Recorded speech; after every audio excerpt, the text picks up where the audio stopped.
Kayo po ba mga bossing ko ay isa sa mga mananaya at nais nyo po na magwagi na limpak-limpak na salapi?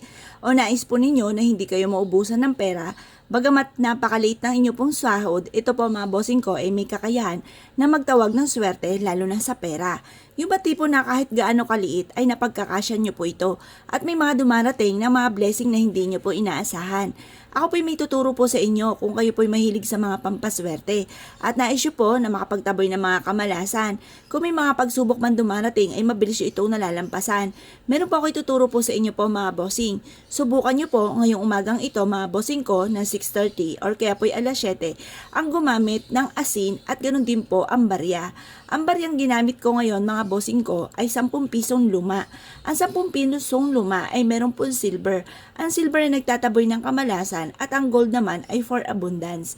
Hinugasan ko po muna ito at ito ay ibilad ko sa sinag ng araw. At pagkatapos sasabayan po natin ito ng asin.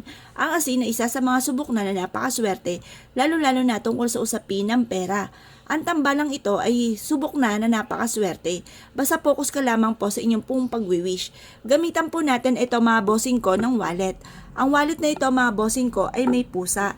Meron din po siyang kabayo, meron din siyang horseshoe, at meron din po itong money tree mga bossing. Marami po siya mga disenyo at ibang-iba't kulay. Ang kulay na ito ay gold mga bossing. Meron din kaming itim at meron din kaming pula at meron din kaming green. Nasa inyo kung ano po ang gusto ninyo. At meron din po kami mga bossing ko na pwedeng ilagay ang inyong initial or kaya ang pangalan po ninyo. Kagaya po nito, AP. Apple Pagyo po yan mga bossing. Ngayon pa mga bossing, kung kayo pinais na umorder, pwede kayo umorder sa amin mga bossing. With ritual pa po siya at marami pang herbal na nakalagay po dito sa loob nito. At yun din po mga bossing ko, ang barya na ginagamit ko sa aking mga lucky wallet ay nagmula po sa Moon Water. Binilad po siya sa timban tubig ng ilang buwan mga bossing ko sa Moon Water. Yun po ay isa sa mga pinakamabisang pantawag ng swerte at sinabayan pa ito ng iba't ibang klase ng herbal. Ayan po mga bossing ko, na-segue ko lamang po ang aming pong lucky wallet. Ngayon po mga bossing, kung wala naman kayong lucky wallet at may wallet kayo ngayon, ang gawin niyo po ay ganito. Kumuha po kayo ng asin at ganoon din po ang barya.